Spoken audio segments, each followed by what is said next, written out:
নবী যদি চাইতো বাদশাহী সুখ এই দুনিয়ায় আল্লাহর কাছ থেকে আদায় করতে পারতো কিনা? পৃথিবীর শ্রেষ্ঠ সিংহাসনে, স্বর্ণের সিংহাসনে, স্বর্ণের উপরে, সাজিমের উপরে জীবন যাপন করে যাইতে পারতো কি পারতো না? আমার বন্ধু, আমার নবী যে বিছানায় শুইতেন দামি কোনো বিছানা না। আমার নবী আম্মা জান আয়েশা রাদিয়াল্লাহু তাআলা আনহা কয়, আমার নবী যে বিছানায় শুইতো একটা পাটি গো, সকাল বেলা উঠলে নবীর শরীরে পাটির দাগ লাগা থাকতো। ও আম্মা জান, আমার মায়েরা, আমার বোনেরা, এই দুনিয়াটা দুনিয়া না, দুনিয়া অল্প সময়। আমার নবীর অনুসরণ করো, আম্মা জান আয়েশার অনুসরণ করো, ফাতিমার অনুসরণ করো। আমার মায়েরা গো, একটু খেয়াল করে শুনবেন। অর্থ সম্পদ ছিল না, দরিদ্রের জিন্দেগি ছিল। ঘরটা একবারে কোনো কিছু দামি বিছানা আসবাব কিচ্ছু ছিল না, না ছিল খাট, না ছিল ড্রেসিং টেবিল, ওয়ার্ডরোব, কোনো দামি পোশাক আশাক ছিল না।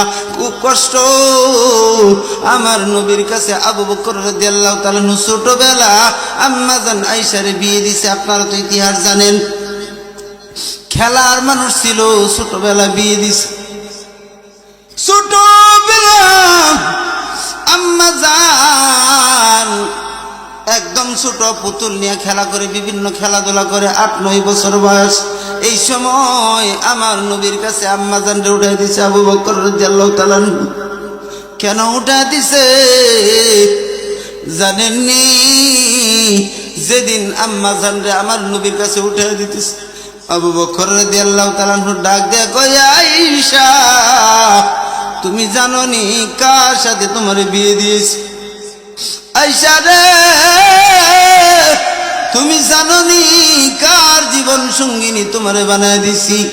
আয়েশা, আমার নবীর ঘরে কিন্তু দামি খাট নাই, দামি বিছানা নাই, দামি বিছানার চাদর নাই, ওয়ার্ডরোব, ড্রেসিং টেবিল কিচ্ছু নাই। তোমারে দামি কোনো পোশাক পরাইতে পারবে না আমার নবী।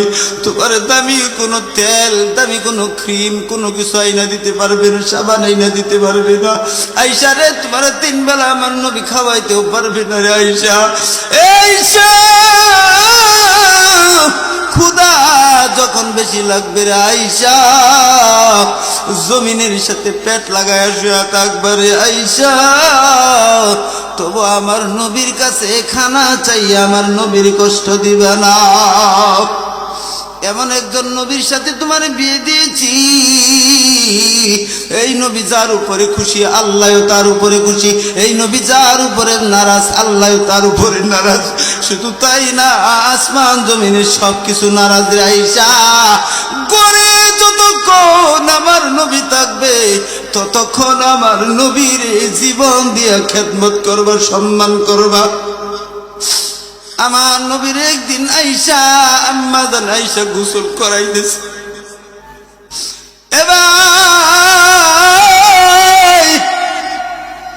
আমার নবীর আম্মা জান অসুস্থ অবস্থায় গোসল করাইতেছে, ইন্তিকালের আগ মুহূর্তে। এরকম জলচকি, এরকম একটা টেবিল আম্মা জান নবীরে বসাইছে। নবী উইটা পড়ছে, আম্মা জানের পায়ের আঙ্গুলের উপরে জলছবিটা পড়ছে, তার একটা পয়া পড়ছে। আঙ্গুলটা, নবী তো সাধারণ মানুষ ছিলেন না, 14 জন জান্নাতি যুবকের শক্তি ছিলেন নবীর শরীরে। নবীর ওজনে আম্মা জানের আঙ্গুলটা সেটকা গেছে, রক্ত বেরিয়েছে। নবীরে গোসল করাইতেছে, উজু গোসলের পানি যখন গড়ায় যায় রক্ত লাল হয়ে গেছে পানি। আমার নবী হঠাৎ করে তাকায় দেখে গোসলের পানি কেন লাল গড়ায় গড়া যায়। আমার নবী ডাক দিয়া কয়, আয়েশা পানি লাল হয়েছে কেন রে? পানি লাল হয়েছে কেন? গোসলের পানি তো লাল হওয়ার কথা না। নিচে তাকায় দেখে আম্মা জানের পায়ের আঙ্গুলটা ফাইটা রক্ত যাইতেছে।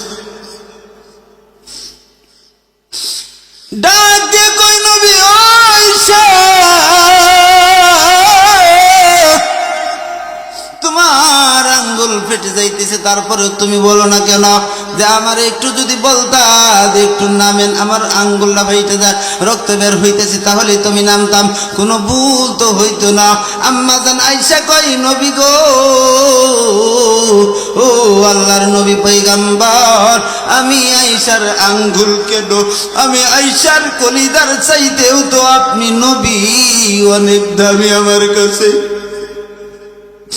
আমার ওই সাহস নাই। আল্লাহর পরে যার মর্যাদা,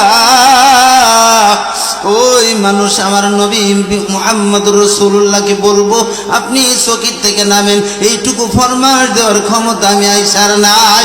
ও নবী, আঙ্গুলে কেন, আমার কলিজায়ও যদি এমন আঘাত লাগতো, কলিজা যদি পাইটাও রক্ত বাইরে হইতো, তারপরেও আমি আপনি নবীরে ফরমাস দিতাম না, হুকুম দিতাম না চকির থেকে নামার জন্য।